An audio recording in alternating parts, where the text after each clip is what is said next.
mantak Aceh disunamikeun di Aceh kunaon ganja anu luar biasa dikirim ke unggal negara lewat Merak lewat Singapura dan lain ganja datang ke kuari nu ngaran ganja di non gitu ngaranna di dinya di Aceh jadi sorangan Masya Allah nu mantap kuari orang lamun dahar di Padang sing hade ngeunah keberesna tunduh eta teh make ganja eta lina lawar jadi persediaan biasa jadi makanan biasa orang di Padang di Aceh di ditu mah orang mun namu ka Aceh lamun orang teu ngarti ka agama ketika masak di ganjaan nikmati daharna teu kebal PS ganja jadi sorangan loba teuing sa Indonesia mah hei 10 Jawa bating hei provinsi Jawa Barat gede teh hei Banten sabanten guys cukup sabanten malah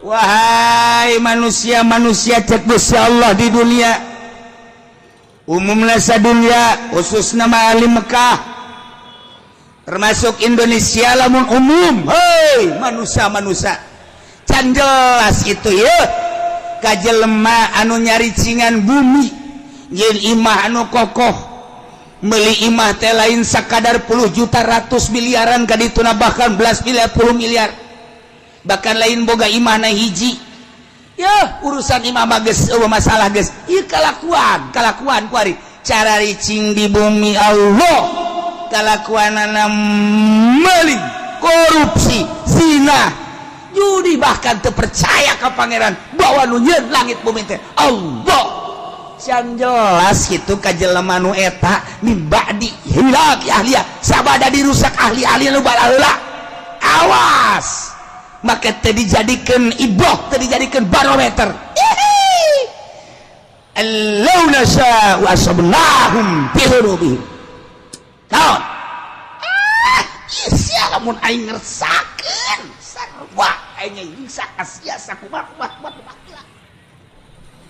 dosa-dosa sia lamun sia dosana zina sarua jeung umat Kangjeng Nabi Lut ngadumling moal henteu ku aing disiksa seperti Kangjeng Nabi Lut umatna lamun sia buang kawarah ka Gusti Allah ka aing cak Allah deuleu kaum Samud deuleu kaum Ad teu saeutik nu ku aing baheula teh disiksa terus-terus ieu ku ari Indonesia sih kades mabok ambalaya di Indonesia awas ya cak Gusti Allah zina ku ari mah geus ambalaya teu menutup kemungkinan law nasya'u asabnahum bidzunubihim iksa aing sarua jeung umat baheula maling korupsi terus bae awas law nasya'u asabnahum bidzunubihim mentek memehna ku Gusti Allah ku ari dipanaskeun heula awas baheula teh kaum Adban nu dibere panas teh 3 tahun teu hujan 3 tahun bayangkeun 3 tahun teu hujan hese ka dieu ka ditu tatangkalan geus tandus 3 tahun atuh hujan batlah luar biasa turun Rasul diturunkan ku Gusti Allah Kangjeng Nabi Hud alaihissalam dakwah bejakeun Hud ka umat lamun hayang subur mahmur lah jinawi percayana ulah ka batu nyembahna ulah ka makhluk coba ka aing kitu bejakeun dakwah Kangjeng Nabi Hud terus-terusan dilelewe ku umatna terus bae dilelewe saeutik pisan mu iman ka Kangjeng Nabi Hud wanas makin menjadi-jadi diutus salah seorang ka Baitullah datang ka ditu ka Baitullah nu kamari didongengkeun teh ayalah kiriman teh mega mendung wah bararungah majar teh bakal hujan ternyata angin ngeglebuk angin muter sabada Kangjeng Nabi Hud jeung pengikutna titah keluar eta kapan siksa cek Allah tuh jadikeun barometer awas di Indonesia geus sabaraha bulan urang dibere panas hujan di mana-mana guludugan jeung kilatan samarukna hujan bener beren geus dihitung ku ari di nagara geus beak sabaraha puluh miliar ieu ganjeun hujan teh nyararaho urang mah asal hujan seri padahal mah ieu teh geus total sabaraha miliar beakna lamun teu dihujankeun urang teh ku ari panasna ambual ya pohara luar menyengat cirina cek ahli palak mah angin heula kilat teh guludug teh ieu mah hujan kilat angin sabarukan kumaha awas lamun nang tangan ka Gusti Allah bisa jadi berkepanjangan ieu panas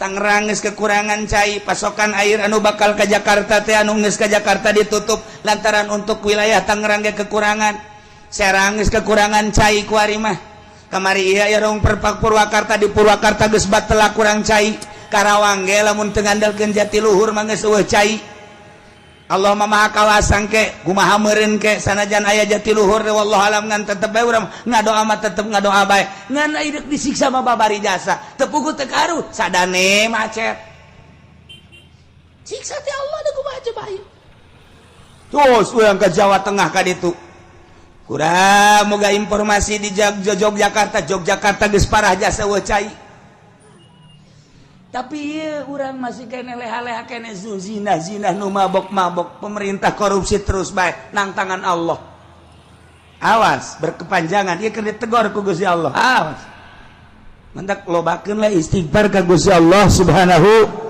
wa taala awalam yahdi apakah can jelas lilladzina yarithuna al-ardo ka jelema nu nyicingan bumi ieu nu matak Gusti Allah teh make bahasana yarisunal ardo make yarisu mah tina warasa yarisu eta makan ngawaris aya ngawaris mah berarti kapan aya nu diwaris lamun bapa ngawariskeun ka anak aya anak eueuh anak mah meureunanan ka incu lamun incu anak eueuh aya meureun dulurna mamang teh uwa teh nah eta ngaranna ngawaris ieu ge ku bangkawara amat sia cicing di alam dunia nanangieun Allah sia ngawaris ka umat nu baheula zina sia ge kunaon zina deui bae nu baheula mabok sia kuari kunaon mabok nu baheula maling sia kuari kunaon maling mantak make bahasana yarisunal ardo pohara lamun dibongkar sakalimat na Al-Qur'an urang mangkat bulu dikiekeun dikitukeun urang mah ieu macaanna bae ge kuari ge sararese ngadengikeun ge cangkeul padahal mah kurang kumaha kopi geus ngarokok geus bubur geus segala wuduk segala tetep bae ku ngadengenakeun cangkeul geus neuleuh deui ka jam bangun dek demo teh ka aing sia aduh Gusti Allah enteuh ngeta mun boga janji meureun deui jam ieu janji aing jeung jahe tuh ieu bahasa yarisuna sia cicing neruskeun lalakon umat nu baheula zina disiksa umat nu baheula mabok disiksa ku Gusti Allah umat nu baheula maling disiksa ku Gusti Allah umat nu baheula kafir disiksa ku Gusti Allah awas sia ngawaris nu baheula sarua sia ge ku aing disiksa deui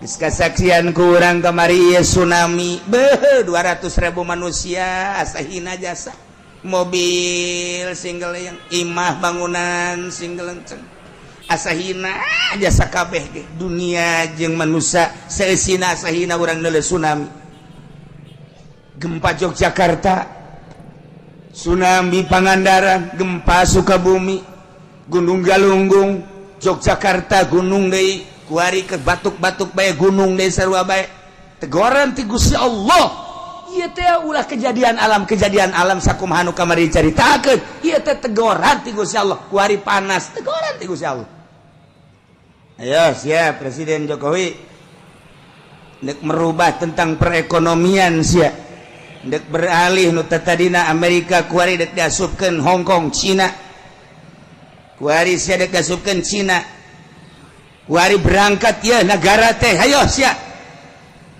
Amerika tetep bae terus mendesak Cina geus diasupkeun ka urang geus dibuka lebar-lebar asup ka urang sementara jeung Amerika ge can selesai dolar ditaekeun ku Amerika tina 9 naik 10 naik 11 naik 12 naik 13 kuari geus 13,9 geus 14 ayo sia udah-udagan jeung aing berangkat sia Cina cek Amerika perang Cina jeung Amerika di negara urang ti perekonomian urang teh naon urang mah teh naon kok jadi kos kieu sih kok jadi kos kieu sih kok beusi meuli 2.000 ngajual guru 1.000 kok beusi meuli 3.000 dijual 2.000 atuh ieu mah bebeakan ka kolor-kolor ieu mah lain gulung tiker gulung bale ieu mah tuh tidak kumaha aja bayu perang urang teh nyaho bangsa Indonesia mah kulantaran bodoh atuh seserian bae bodoh orang Indonesia mah teu nyahoan naon ieu teh keur perang Cina jeung Amerika di bidang perekonomian kulantaran perekonomian jadi tombaknya tolak ukurna perpolitikan teh jalan perpolitikan di urang teh teu stabil deuk kabangun kumaha lamun perekonomianna macet ku ari Cina kakarak dibuka asuplah ka urang produksi encan Amerika dikatukangkeun sedangkeun bahan baku beelianana kudu make dolar taekeun sia ku aing kaudag moal ku sia sementara hitung-hitungan anak ahli ekonomi di urang teh encan mampu kos kieu keberadaan anak dek kumaha sedangkeun jelema nyeun pabrik di depan eta teh make duit negara sekian triliun nah perpajakanna terus melambung teu kaudag ku nyana lantaran nyana teh pajak tanah pajak bangunan pajak ekspor impor ieu teh kapan kudu dipenuhi sementara dolar naik bahan baku kudu dibeli ku dolar Cina nyerang ka urang ieu da kumaha ieu produksi teh aing balik ka Singapura teh saeutik anu boga karyawan 8.000 nyesa tinggal 2.000 nu boga karyawan 20.000 nyesa tinggal 5.000 tinggal bangsa Indonesia nu teu nyaon kieu amat sih dek demo ka mana oh pelindung di urang mah demo teh urang demo ka DPR lagi keur puyeng aing boro-boro siap aing sarua bae ieu nah ieulah keberadaan Indonesia seperti kieu nah hakikatna mah menang Allah keur dicoba heulanan urang mencarita hakikat syariatna aturanana Jokowi nu boga kuari keur diresapel kumaha perbaiki hayo coba menteri poh ieu ganti itu bakal gitu-gitu kene Nemadak Habibie ngomong terpuruk sepanjang sejarah Indonesia perekonomian saat ini. Lain cek aing cek Habibie. Kamari Habibie datang ka dia.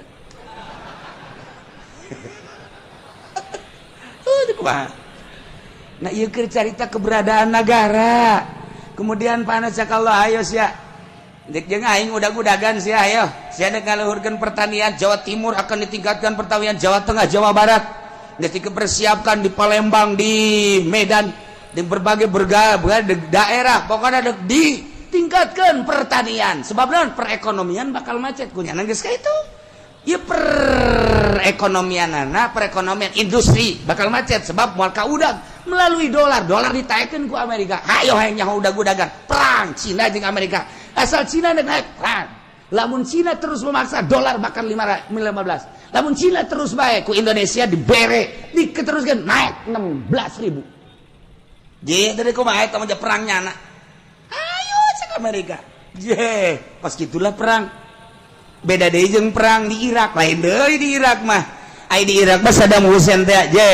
Deuleu sejarah cek Saddam Hussein menyaing teu mampu sih ko transaksi make kitu. Ilang dolar bae. Ku ini ditaekeun Islam teh. Dolar ku ari teu bisa transaksi di Irak. Meuli minyak kudu make dinar, meuli minyak kudu make dirham. Uang Irak. Iran kitu kene sepakat. Boh bingung kalah Amerika. Sakedeung nyieun lah nyana perkumpulan. Ieu mah lamun diteruskeun bakalna negara Islam di mana-mana. Bakal terulang kembali wali sanga zaman kitu Raden Patah dengan Saddam Hussein. Islam akan tinggi. Urang mah teh nyaho minyak dengan sakitu perang perekonomian. Nah, dijadikan biologi padahal di Irak teh. Ngan omongan Amerika teh dihajar ku Amerika sorangan moal kuat Irak, dihajar ku dua anjing iris moal kuat, dihajar jeung Prancis moal kuat. Nyeulah multinasional hajar Saddam Hussein sebab urang bahaya ka dituna bisa-bisa Islam naik deui. Islam nu mantak merudah sadunia kamari mah tanpa aya nu nita spontan. Tuh lamun dibuka sejarahna kos gitu. Kuari di Indonesia geus tambah, geus carita Irak, tambah geus beres, tambah geus. Beres geusan tamang geus. Geusan heulanan. Wari urang mah carita Jokowi. Presiden urang eta kajian kumaha ge. Perang Amerika jeung Cina. Hayo udah-udagan sia. Kamu bisa henteu sia.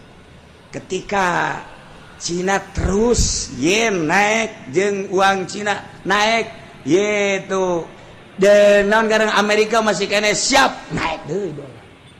Moal kuat kajian. Nu mantap cik Jokowi urang kuari mah beralih ke pertanian. Urang siapkeun pertanian. Wah, geus disiapkeun nya lagi geus boga pemikiran. Ieu moal kuat. Ngudak dolar Amerika teh moal kuat. Geus urang kana pertanian. Cak Allah lain kitu titah ibadah atuh ka aing. Jas siang ngandelkeun pertanian teh ngandelkeun hujan, panaskeun ku aing sia. Lain titah ibadah nangan udag-udagan. Bejakeun para ulama nu sekeliling mengelilingi Jokowi. Titah ibadah ka Gusti Allah kitu masyarakat. Ulah udag-udagan yang ka kawasan Allah. Lamun dipanaskeun, panas anu luar biasa. Deuleu India, deuleu Pakistan, brek tarabae. Di tropis tinggal tropis. Allah Maha Segala-galana. Awalam yahdi. Apakah teu jelas ka jelema anu seakan-akan mempusakai bumi? Cicing teh nyana jadi warisan dianggap pusaka. Bisukna cicing imah-imah sangeunahna bae sabada dirusak ahlina nu baheula. Encan jelas Allahu nasya'u. Lamun teu mah kaula ngersakeun asobnahum kaula ge bakal ngeunaan ka manehna siksa ku sebab dosa-dosa nawas. Wa natba'u ala qulubihim fahum la yasma'un. Kaula nu agung teh geus ngelak, geus ngecap, geus nyeplok kana hate-hatena jelema nu baraheula. Manan manehanna teu iman teh, manan manehanna teu percaya, ajuku kaula disiksa. Hajunya nanah teu daekeun ngadenge kana piwuruk-piwuruk si mata daburin. Ngan sakadar didengekeun dipikir henteu, sakadar ngadengekeun dilaksanakeun henteu. Akhirna jadi guguyon siksa ku aing tah jelema-jelema nu baraheula teh nu mantak disiksa teh teu percaya ka aing hatena ku aing geus dicap, diceplok, distempel geus moal iman. Kulantaran buang kawarah jasa. Teu menutup kemungkinan anu ngawariskeun taneuh nu baraheula di urang zaman Bung Karno, Masya Allah menyatus desa Bang sampai Merauke. Bung Karno mah menyatukan umat, musyawarah jeung para penggede jeung para inohong tokoh-tokoh masyarakat, berbagai lapisanana politikus, ekonomi jeung ahli agamana, kiai diajak musyawarah, yuk urang nyatu nya hiji dari Sabang sampai Merauke istimewana Bung Karno. Tapi ku hari berpecah belah. Kuari ge kapan geus hampir memaksakeun sebenarnya per provinsi. Kulantaran naon asah henteu kageroh kuari. Lamun Aceh kuari geus memecahkeun diri, Papua geus hayang misahkeun diri. Kemudian Banten ge Banten selenting-selentinganan geus hayang misahkeun diri. Kulantaran naon eta? Teu kageroh permasalahan naon. Henteu kageroh geus dijieun otonomi daerah kuari mah tuh. Pelaksanaan pembangunan kumaha sadaerah-sadaerahna pemasukan gede hebat berendaerah pasukan letik berarti saya-ayana dilaksanakan geus otonomi daerah tapi tetap bae otonomi tinggal otonomi jalan mah tetep bae renjul bae. Deuk kumaha deui atuh deuk kumaha deui. Horenganan sistem nu aya di urang anu teu bagus atawa manusia-manusiana geus boho kana sistem nu aya. Geus kudu dikumahakeun. Ieu mah keur nyaritakeun kebangkrutan urang diceplok ku Allah. Komo lamun datang ka lain sekedar mabok, lain sekedar zinah, lain sekedar korupsi, bahkan manehanana kufur teu percaya ka Allah, ieu diceplok ku Gusti Allah. Asal geus karar itu deleukeun cak Allah law nasya'u asabnahum bidzunubihim, siksa ku aing teu menutup kemungkinan cara umat nu baheula. Jaga kurang tina siksa Allah, urangna babalik ka Gusti Allah Subhanahu wa ta'ala. Tilkal quratuh kampung tuh, negara tuh, kota allati maradzikruha. Nu geus dicaritakeun tadi geus kaliwat, naqussu alaika kaula nu agung nyaritakeun ka anjeun ya Muhammad Muhammad min ambaiha tina caritaan-caritaan eta nagara tuh deuleu ketika di Irak bangkawarah manusia setelah Kangjeng Nabi Adam turun di India kemudian anak baranakan Kangjeng Nabi Adam teh kemudian tas Kangjeng Nabi Adam Kangjeng Nabi Idris di Irak dilanjutkan ku Kangjeng Nabi Nuh alaihis tilkal qura tuh kampung Irak tuh negara Irak utara di situlah Kangjeng Nabi Nuh dilahirkan didinya lah Kangjeng Nabi Nuh dakwah di tengah-tengah masyarakat anu luar biasa biadabna didinya maling, didinya zina, saha nu gagah, saha nu menang teu percaya bahwa langit bumi nangieun Allah. Kangjeng Nabi Nuh diutus kita iman ke Allah disengsarikeun. 950 tahun Kangjeng Nabi Nuh umurna 1000 tahun, 950 tahun eueuh nu iman eta dakwah. Ya Allah ya Rabbi. Urang mah nyieun pondok kakarak 5 tahun eueuh nu mondok bae geus frustasi. Orang dakwah nu ngadengekeun bage geus frustasi. Deuleu Kangjeng Nabi Nuh 950 tahun eueuh ngan Kangjeng Nabi Nuh mah terus bae tabah diusir bala Kangjeng Nabi Nuh. Tidinya instruksi Gusti Allah nyeun kapal. Nyeun kapal Kangjeng Nabi Nuh sareng-sarikeun. Nuh, aya nyeun kapal mah deket laut lain di tengah-tengah negara. Sia mawana ka ditu kumaha jeung leumpangna kumaha? Kapal mah ayana di laut. Cek Kangjeng Nabi Nuh kulama instruksi ti Gusti Allah lah udah sok Allah-Allahan edan sia mah Nuh geus teu dianggap tapi tetep bae Kangjeng Nabi Nuh terus kesimpulan nama Nuh awas ieu umat geus disiksa saha anu iman kuateun Kangjeng Nabi Nuh dakwah awas siksa ieu mah bakal datang nu iman naik ka dieu naik anak Kangjeng Nabi Nuh opat Yapis ham nah Kanan nu tilu asup ka laut ka parahu nu hiji Kanan mah teu anak sorangan Kanan teu percaya ka Abah teu percaya ka Abah Nabi Rasul ieu urang teh ieu teh turunan tilu-tilu Yapis ham sakitu dijelaskeun ku Kangjeng Nabi hadis Bukhari Yapis bapak orang itu Sam bapak orang itu, Ham bapak orang itu. Jadi orang teh keturunan tilu-tilu Kangjeng Nabi Nuh alaihi salam moal kaluar tidinya. Arab turunan mah dijelaskan ku Kangjeng Nabi. Arab turunan bapana kadituna ka Kangjeng Nabi anak Kangjeng Nabi eta. Kemudian ngatu kadu naon gatu ngaranna ge tu Iran, Persia. Ya eta keturunanna terus kaya Turki, Cina, ieu termasuk urang. Ieu ke urang lamun nyaritakeun hadis Kangjeng Nabi Nuh eta.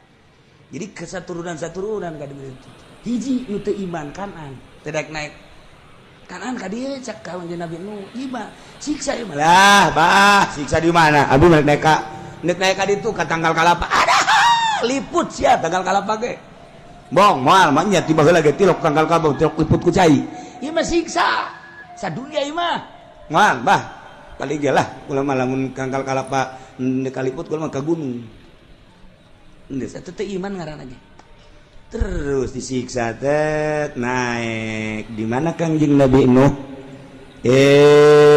itu singgahna ya gunung naon ngaranna kapal Judi di Al-Qur'an gunung Judi di mana eta di Turki nah jadi di Irak terus ngeungkeuy kapal teh eureun-eureun di Turki tah eta lah kuari geus diketemukan di Gunung Ararat di dinya Turki aya kapal Kangjeng Nabi Nuh sebelah kirina sekitar bangsa 50 meter tidinya aya masjid masih aya keneh kuari ge masjid urut Kangjeng Nabi Nuh alaihi salam geus jadi batu masjid Kangjeng Nabi Nuh didinya kapal aya keneh urut kapal Kangjeng Nabi Nuh jadi kapal teh singgah teh lain di laut tapi di luhur gunung Judi kuari aya keneh kuari aya keneh geus dipoto urut kapal Kangjeng Nabi Nuh teh. Kemudian laut nu pernah kitu diberangkatkeun ku kapal Kangjeng Nabi Nuh ku didinya mah satelit. Coba laut mana? Aya kuari kecanggihan alam, kecanggihan alatnya seperti eta.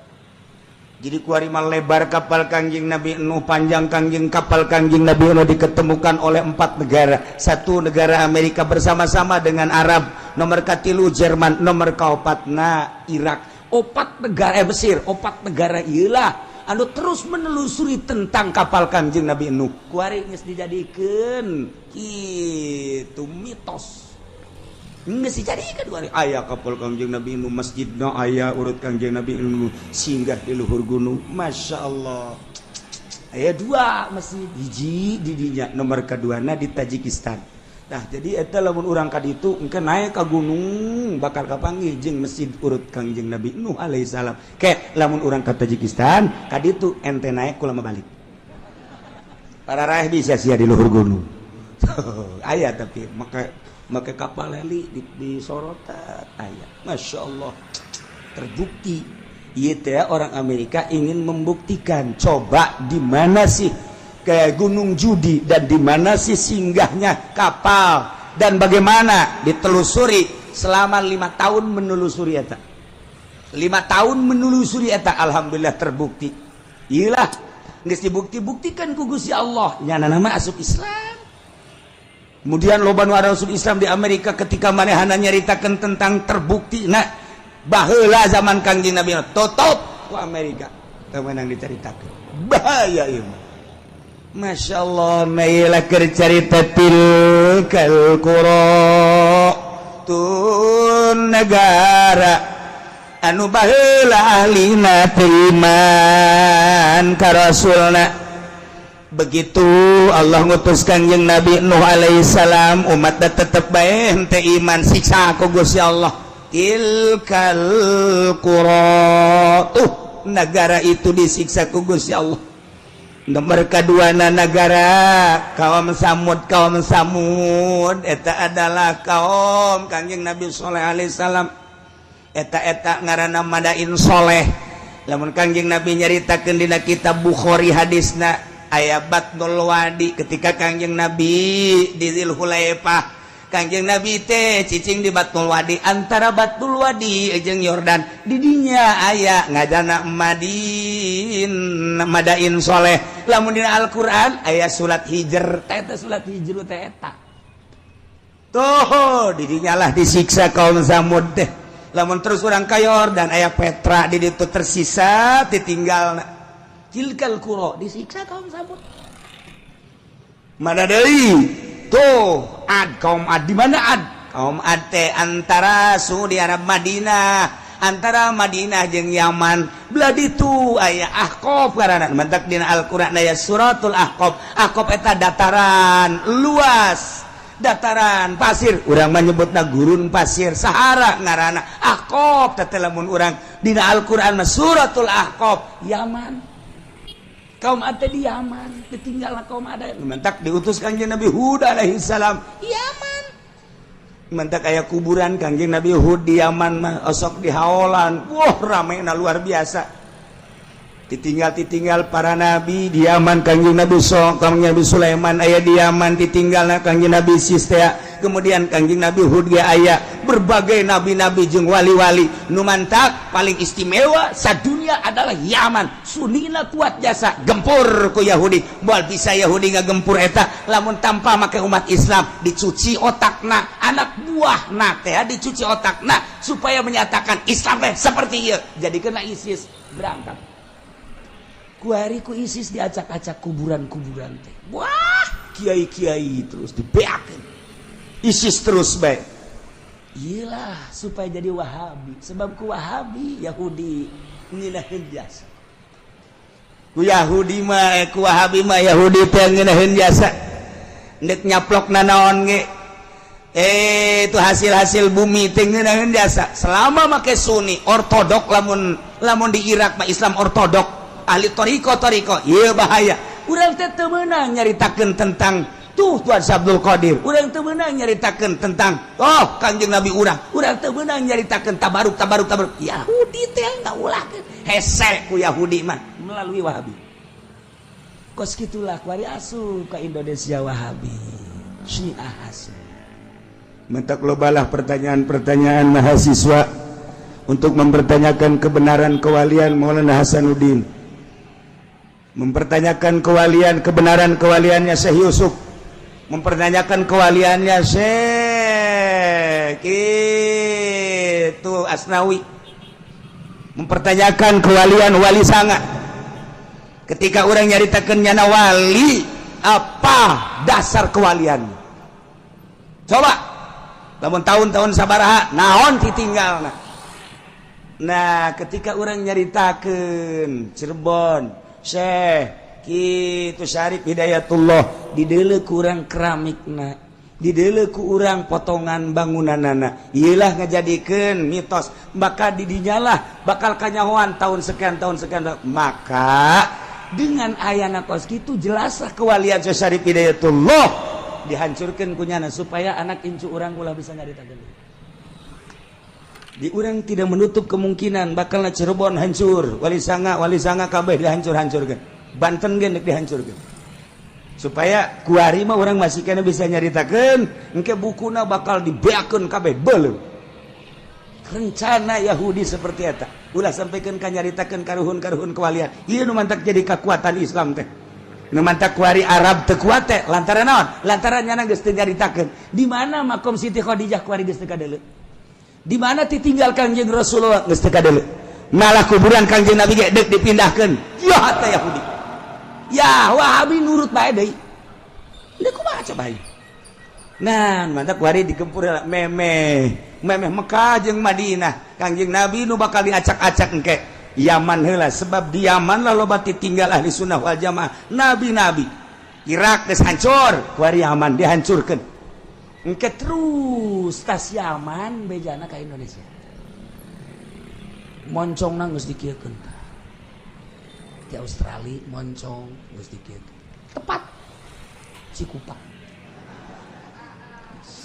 Geus diukur kunyana. Dikacikupakeun bae ka janceukna aya citra. Aya anu ngabisiki, coba cenah ka puri, ulah puri mah eueuh teh puri. Puri mah aman, eueuh nu zina, eueuh nu mabok. Eueuh di dinya mah. Aya ge anu eta doang nesian 50. Tah ieu di urang teh geus di berbagai sektor di luhur geus diisi ku Wahabi pun hayang nyaho. Di kepemimpinan Jokowi ieulah kadeuleu rapuhna, nu mantak dipaksakeun lah. NU dengan agil sirot kudu naik di sadajan sabaraha miliar kudu bae. Urang lamun nyaritakeun kitu bakal ngabukakeun tentang keberadaan Indonesia.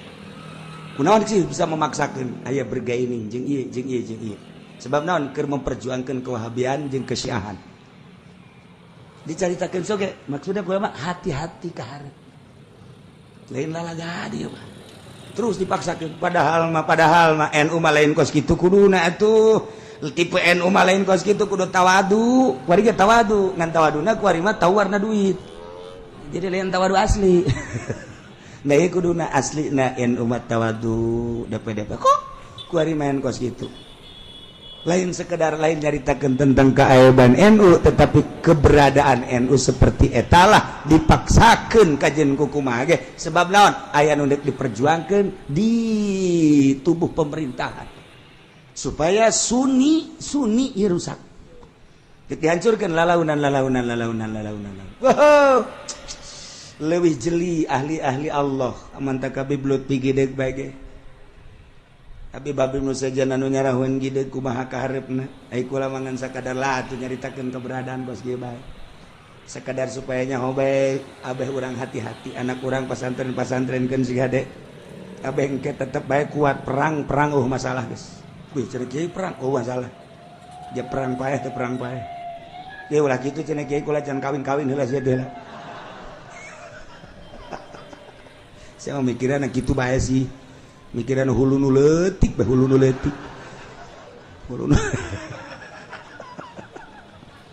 kula bae inget mikiran hulu nu leutik sok inget ka jelema ku boga pamajikan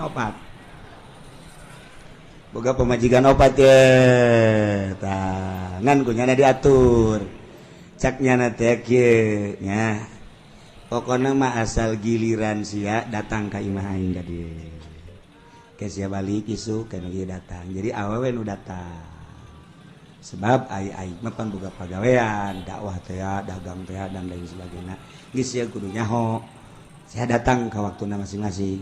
Guys, itu persetujuan pemajikan wafat, oke. Gara-gara nama iya tah hulu nu leutik. Aing jadi inget bae tungtung nama.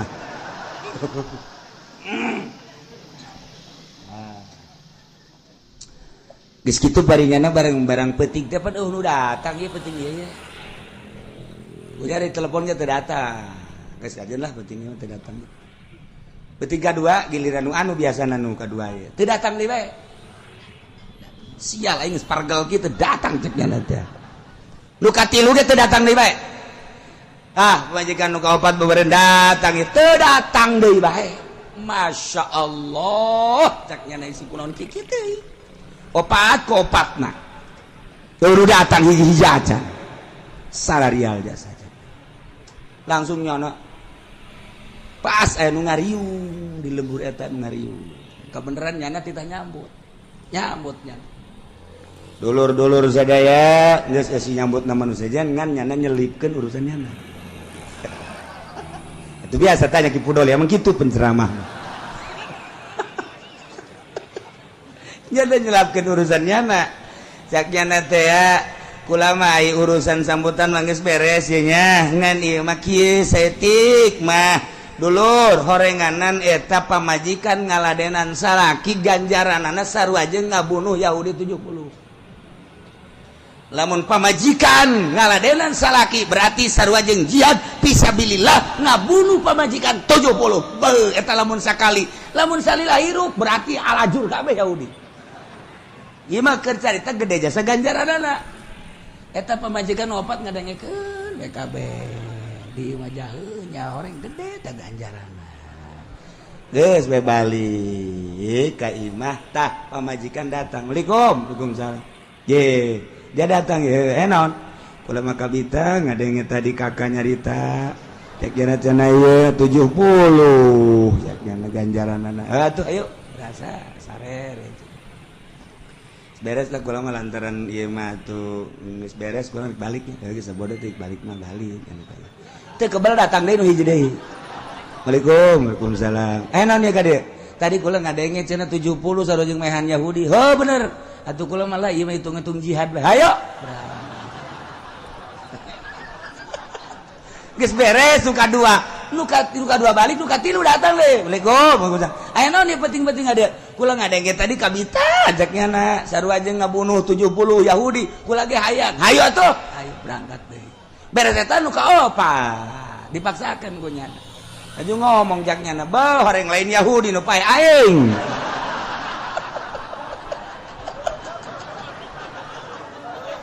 tuh gara-gara nu leutik inget pae kadinya aduh jaknya na lain Yahudi nu modar aing isu ka rumah sakit teh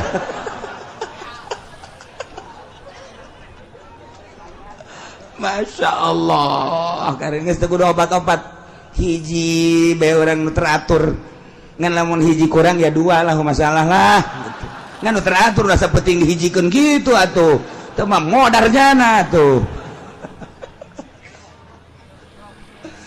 Masya Allah tilkal qura itu negara-negara nu tadi dicaritakeun teh aku kaula dicaritakeun ka anjeun Muhammad tina caritaan-caritaan ahlina itu tadi Kangjeng Nabi Nuh kemudian itu Kangjeng Nabi Saleh kemudian Kangjeng Nabi Hud umat tadi siksa al-Aqab nah etalah Kangjeng Nabi Lut Yordan terus kebelah itu urang endek gitu ka mana ke arah gitu Palestina didinya antara Yordan jeung Palestina didinya teh naik kadinya tah eta teh aya tanah anu dibalikeun ku Gusti Allah handap jadi luhur-luhur jadi handap tandus hideung ku ari ge teu bisa didatangan panas nu dipager ku negara Yordan eta Kangjeng Nabi umat Kangjeng Nabi Lut umatna siksa mantap Kangjeng Nabi Lut diselamatkan ku Gusti Allah ti Yordan teh tinggal lompat ke Palestina salamat Kangjeng Nabi Lut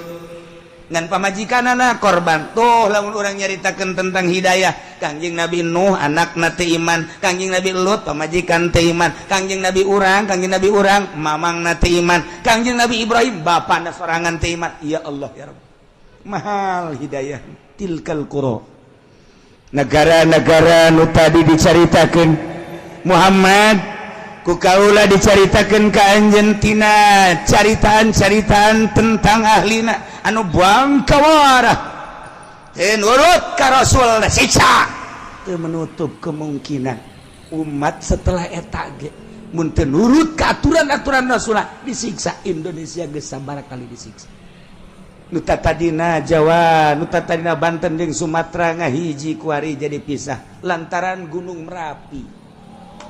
Jadilah Selat Sunda di dunia eta teh siksa terus datang ke dia ke mau tsunami teh anu mun kurang eta teh siksa Masya Allah kan geus sabaraha ieu urang jutaan manusia nu tersiksa kok teh dijadikeun barometer teu dijadikan ibrah sih ku urang teh jadikeun apakah can jelas kitu umat nu baheula disiksa tanjakeun ku ari nu batak Tasikmalaya Galunggung disiksa tanjakeun kunaon eta kredit ditanyakan kredit teh ahli-ahli kreditnya tuh orang dinya orang kitu ranca paku terus orang kadinya kredit nu mantak eta kamari ieu kitu Padang eta Padang teh dibelebeskeun ku Gusti Allah datang ka kuari wallahu alam kumaha gunung nimpah nagara eta datang ka kuari sabaraha ribu manusia kunaon eta tanyakeun Padang emang kumaha gitu Padang. Ya Allah ya Rabbi eta nu mantak Aceh disunamikeun di Aceh kunaon ganja anu luar biasa dikirim ke unggal negara lewat Merak lewat Singapura dan lain ganja datang ke kuari nu ngaran ganja di non gitu ngaranna di dinya di Aceh jadi sorangan Masya Allah nu mantak kuari urang lamun dahar di Padang sing hade ngeunah keberesna tunduh eta teh make ganja pakai ganja itu lina lawar jadi persediaan biasa jadi makanan biasa orang di Padang di Aceh di ditu mah orang mun namu ka Aceh lamun orang teu ngarti ka agama ketika masak di ganjaan nikmati daharna teu kebal PS ganja jadi sorangan lamun orang nyaritakeun ganja di Aceh jadi sorangan orang nyaritakeun di Yordan eta teh kitu zaitun jadi sorangan jadi sorangku lagi kaget sisa gunung zaitun barang terus naik mobil di sisi imah kebelah zaitun horeng jadi sorangan nu mantak zaitun ke mancanagara zaitun nu aya di urang geus di naon dikemas eta teh menang ti nagara Yordan jadi sorangan mantak dina Al-Qur'an watini wazaituni waturi sinina wa hadzal baladil amin demi tin demi zaitun Waturi Sina demi gunung Tursina emang didinya terus Yordania Mesir terus ke Palestina gunung Tursina okas gunung Judi teh ti Turki terus ka terus tilu negara eta teh gunung Judi kabeh tilu negara gunung Judi kos Palestina kos Tursina eta urang di Yordan Mesir terus ka Palestina terus eta ngaranna gunung Tursina kabeh Judi sarua bae itunya Tajikistan etanya gunung Judi di dinya Turki gunung tilu negara Afghanistan terus kan itu eta gunung Judi kabeh Masya Allah urang mah menyaritakeun gunung santri salah hiji urang gunung Karang eta loba gunung Karang tapi nu kanyahoana mah nu gedena bae kos kitulah di urang mah di luar negeri bang tuh gunung tilu negara urang kula nanyakeun mana ieu gunung Tursina sugan kula macel cara gunung santri horenganan ada kulu cekna Tursina Masya Allah kula nanya tak kagaidna ieu mana gunung Tursina enak gunung Tursina cekna ada kulu Tursina kabeh Tursina ti di dieu datang Yordania Mesir terus ka ditu Palestina ada kulu Tursina cek kula teh ieu mah aing lain etan aing ditanyakeun ge urut Kanjeng Nabi Musa mana gerib cekna sakedeng deui pas sakedeng deui geus deukeut geus deukeut kan lantaran penting dibejakeun tah ieu ceritakeun gue nyana ieu lah gunung urut Kanjeng Nabi Musa itu mengukur turun orang turun bisa kan teu caknya nanti jahat di lo bagarong ulah itulah peting kebenaran lewat karinya peting ngan lele doang iya dibejakeun punyana ieu lah Gunung Tursina urut Kangjeng Nabi Musa ngan lamun peting henteu ngajamin keamananana sebab daerah dia jahat-jahat kene palingan aya polisi setiap mobil aya polisi dikawal ku polisi. Masya Allah orenganan kejahatan anak luar biasa. Tilkal kuro tuh negara-negara ikir cerita negara-negara anu ku Gusti Allah dicaritakeun ka Kangjeng Nabi urang anu diturunan rasul-rasul urang mah jauh teuing urang nyaritakeun negara urang bae tuh Aceh jadikeun kumaneh contoh tuh Tasikmalaya jadikeun contoh tuh kitu Sukabumi jadikan contoh tuh Padang jadikan contoh kadek ulah datang tai goyang tuh Yogyakarta